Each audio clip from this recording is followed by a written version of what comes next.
ang may pinakamalaking alokasyon sa flood control magmula nang ipinanganak ang Republika ng Pilipinas ay sa panahon ng panunungkulan ni Ferdinand Marcos Jr.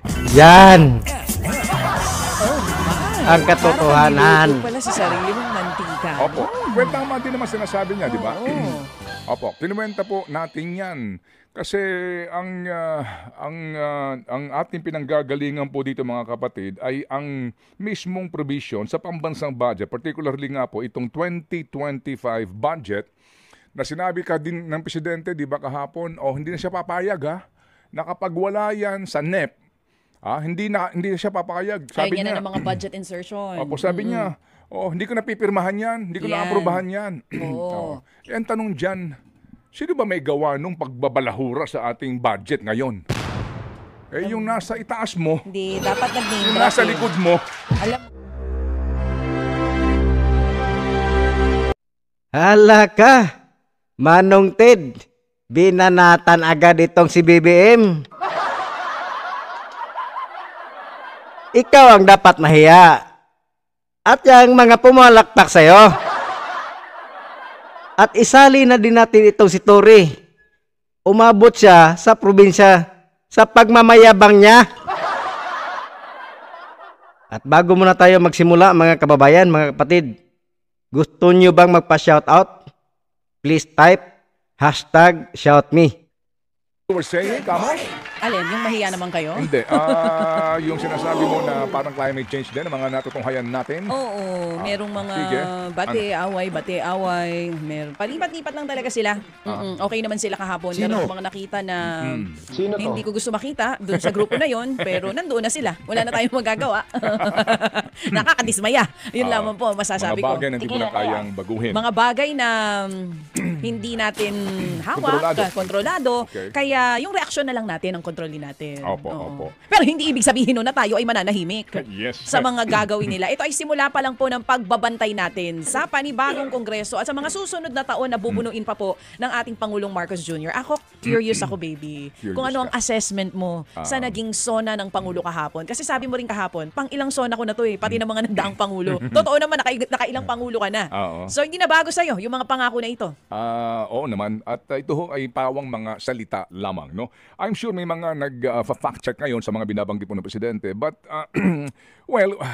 mamaya po meron tayong kakausapin na magbibigay po sa atin ng kanila pong take dito, ang kanilang pag-aanalisa. But basically po, ito ho lang muna. Sa gitna po ng lahat ng ito, ng ating napanood, nagara ng kasuotan pa rin po nila. At yung sarat ng kanilang kinain at kakainin pa rin po na gastos po ng bayan. Ito lang, girl, banggitin ko lang po ito para alam po ninyo na yung pong naapektuhan, may update po tayo, yung pong nagdaang krising, Dante, Emong at itong habagat na ito. Ang total number na po ng affected families ay 1,834,663. Ang katumbas niya na individual o mga Pilipino ay 6,585,404 affected persons. Ganon karami. At ngayon, Kayong nagpapalakpakan dyan. Itong mga taong to, na mga pobreng mga Pilipino, ang kawawa pa. Ninakawan pa ninyo, tapos kayo dyan, ngiti-ngiti lang, palakpak-palakpak dyan. Ang sarap ng kain nyo, kayo ang makakapal na mukha. May gana pa kayong pumalakpak? Mga walang hiya talaga kayo. yun mga kapatid, ang displaced dito na walang ho talaga na matitirhan ay 195,222. Ang mga nasa evacuation centers ngayon ay 116,766 na individual. 17 regions, 71 provinces, 650 cities and municipalities, 6,991 barangays, 2 patay, 11 injured at 3 ang missing. Ito hong patay na ito mga kapatid, may correction dito sa dami po ng mga namatay dito po sa kalamidad na ito. Mga kapatid, yan po ang sitwasyon ng bansa ngayon. Kaya di naman kahapon, very timely, binabanggit po ng ating presidente, dito po sa, total naman, sinimulan mo, yung sinasabi niya rito, Tapusin mo, Ted Bailon. kamakailan lamang, nag-inspeksyon ako sa naging epekto ng habagat ng bagyong Krising, Dante at Emong at kitang-kita ko na maraming proyekto para sa flood control ay palpak at gumuho. Sabay palakpak sila at yung iba-iba guni-guni lang. Huwag na po tayong magkunwari, ika niya. Alam naman ng buong madla na nagkakaraket sa mga proyekto. Palakpakan sila at sigawan sila. Yung silang yan, yung pong mga nando doon po sa plenaryo. Pinagsamang mga miyembro po ng 2 kapulungan ng Kongreso at ang kanilang mga panauhin. Mga kickback, mga initiative, Opo.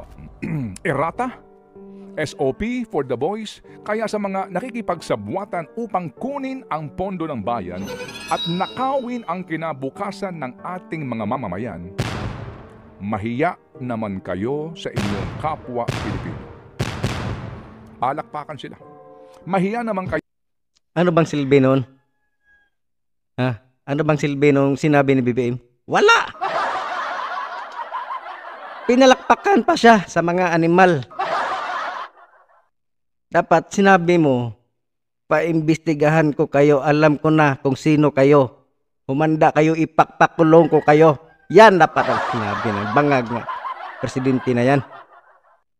Hindi yung mahiya naman kayo. Anong gamit nun? Kayo sa mga kabahayan nating naaanod o nalubog sa mga pagbabaha. Mahiya naman kayo, lalo na sa mga anak natin na magmamana sa mga utang na ginawa ninyo, na binulsa ninyo lang ang pera. Palakpakan sila. Baby girl, ang sinasabi niya, mahiya naman kayo. Palagay po ninyo, nahiya kaya sila? Hindi. Ikaw dapat BBM ang unang mahiya. Dapat bumaba ka na dyan. Basura ka na eh. Wala kang kwenta eh. Ilang taon ka na dyan. Dapat bumaba ka para papalakpak naman kami mga Pilipino na pobre. Kasi kung nahihiya ka, hindi ka papalakpak, di ba? Pare-pareho tayo ng reaksyon habang nanonood. Magkakaibang lugar. Pero nung Medyo- pagsabi ng Pangulo, Medyo may pa-blind sabi item ko, dito eh, no? taray, nagpapalakpakan yung mga pinariringgan. Kasi bakit pa kasi hindi diniretso, di ba? Eh, hindi naman maitatanggi itong sinasabi nga. Oo. Sino ba ang humihingi nitong SOP, kickback, ano man for the boys? Si BBM rin. Sa mga government projects, sino bang humihingi nito? Oo. Well, yung kagawaran po na in charge dito, DPWH, admittedly naman, di ba, yan po ang kalakaran. Eh, sino humihingi dito? Hindi po ba? Kaya nga, Ikaw, bagla ka. napapanahon din mga kapatid kung ating pinaghandaan na Think About It episode na sana, not airing today, obviously because of what happened in the SONA, pero buo na po yun actually. Napapanahon po ito kasi nga, ang timeline ng presidente sa DPWH, ironically, DPWH ang mag-iimbestiga sa kanilang sarili. Di ba? Ito po yun eh. Natawa na lang si Manong Oo, Ted. na yun daw pong lahat ng mga flood control projects. No? Hindi ko alam, mayroong infrastructure na iba o flood control lang ito. Anyway, yung budget po na inilaan dito sa loob ng 3 taon, kumbaga panunungkulan niya. Yan po ang kanyang sinasabi. No? Panahon ng panunungkulan niya. Na timing naman din ang ating pong pinaghahandaan na Think About It. Kinuwenta natin ang total na inilaan ng Kongreso na inaprubahan ng presidente na pambansang budget para sa flood control projects at ilang pang kung ano-ano ang tawag pero para pa rin po sa baha. Ironically, nataon din po ito na yun din po ang ating tampok. Yung pagbibilang natin, pagkikwenta sa lahat ng perang inilaan magmula nang maupo siya, isama na po natin yung 2022 kasi kalahati nun panunungkulan po ng Pangulong Marcos. Okay, para ho naman yung mapagtanto din na ang may pinakamalaking alokasyon sa flood control magmula nang ipinanganak ang Republika ng Pilipinas ay sa panahon ng panunungkulan ni Ferdinand Marcos Jr. Yan! Ang katotohanan. Parang pala sa sarili mong mantika. Opo. Kwenta naman din naman sinasabi niya, di ba? Oo. Opo. Kinuwenta po natin yan.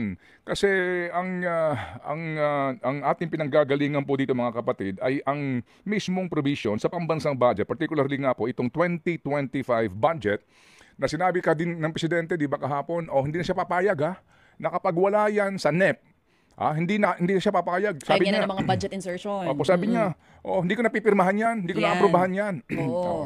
Yan tanong dyan, sino ba may gawa nung pagbabalahura sa ating budget ngayon? Yung nasa itaas mo, Hindi, dapat nag-name yung drop nasa eh. likod mo, Alam mo, di ba? Yun ang, Kasi nun. alam mo sa tingin ko, hindi lang standing ovation na natanggap ng Pangulo. Kung nag-name drop siya, kahit isa lang o kahit dalawa. Dapat Hindi lang nagpasa rin. name drop Sana ka. nagpangalan na rin Pinsan mong talaga. buo. Pa-blind item, di ba? Anyway, so, alam niyo, 4,096 pages Di mo kayang i-name drop yan dahil pinsang buo mo yan. Ano kaya ang pinanghahawakan ni Romualdez dahil hindi niya masipa-sipa dyan sa House of Representative na yan? Ano kaya ang pinaghahawakan ni Romualdez? Dahil hindi niya ma-name drop, hindi niya pa alis-alis dyan sa House of Crooks na yan. Ano kaya ang pinaghahawakan ni Romualdez? Natakot siya. Yes, no? Yung pong GAA. At alam nyo, kapag chinek nyo yung budget po, by volume ito libro-libro, meron pong DPWH budget. Pero may mga nakasingit pa sa iba't ibang pahina. Yung po ang sinaliksik natin dito, kaya na-compute natin in totality. Alright, mahirap po itong gawin. Pero ito nga po yung mga sinasabi na insertion na nakalusot, di po ba? So sabi ni Presidente, okay, hindi na mangyayari yan, hindi na pwede yan. Tsaka kitang-kita mo naman sa mukha niya Di ba yung expression niya, yung binabangkit niya itong huling parte ng kanyang soda. Dismayado? Okay. Ngayon, ito ho ang atin. Timing din po ito kasi maganda ang title ng ating Think About It bukas. Okay? Anong title? Ang title po ng ating Think About It bukas. Mahiya kaya ang mga walang ya? Yan. Bato-bato sa langit! Ang tamaan! Walang hiya. Walang iya. Mahiya nga kaya talaga sila? O sinasabi ng mga walang ya hindi, wala ya, sabi lang yan. Ganun, dapat may masampulan talaga para maniwala tayo Opo, may mga pa-blind item. Sikihor na kuryente. Sino ba ang kumpanyang supposed to be nga po nakakuha ng pagbibigay po ng kuryente sa island of Sikihor? Daho! Tubig! Ay, Kanino bang kumpanya yung may pa-blind item Pero yung cameraman, parang ayaw niya na ng blind item. Oo. Nung binanggit yung tubig, may nahagip Hindi, yun daw. Sabi niya, natanggap ko na ang report. Sabi niya, kailan ilalabas yung report? O sige, dalang. Dapat katulad ni Tatay Digong, mag-name drop ka, BBM, para maniwala kami. At sasabihin mo, paimbestigahan ko kayo at ipapakulong ko kayo. Yan ang dapat sinabi mo. Yun pa lang muna, no, mga kapatid. Mamaya pong ilang pong mga detalye sa nangyari pong State of the Nation address ng Pangulong Marcos Jr. Ang pinakamagandang partiho nitong SONA, sabi ni Direk at saka nitong si Aaron. No? Ano sabi nila? Meron? Oo. Yung pasumba. Ayan. Mali pala ako. Kala ko yung standing ovation si General Torre. Oo Pangalawa lang yun. Pangalawa lang yun. Ngayon po, meron na ho tayong mga pasumba. Mag-jogging na kayo, sabi ng Pangulong Marcos Jr. Oy, Christian, mag-jogging ka na daw. Sige. Anyway. Puntahan natin tong jogging-jogging ni Torre. Ayan na.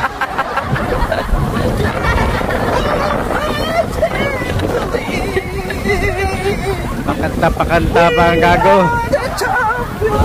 We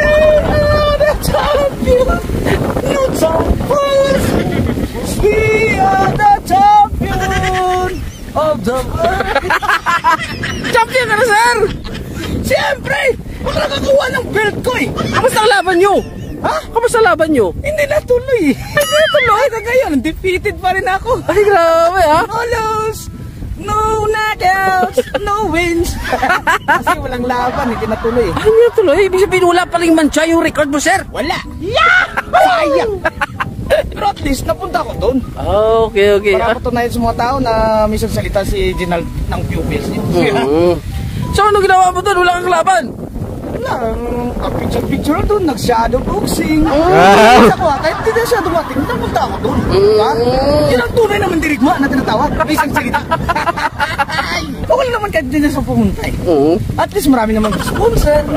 Para kahit pa paano makatulong tayo sa ating mga kababayan na nasalanta ng di ba? Galing So ano naglalakad-lakad ka dito, sir? Bakit ka pa dapat nagpahinga ka na?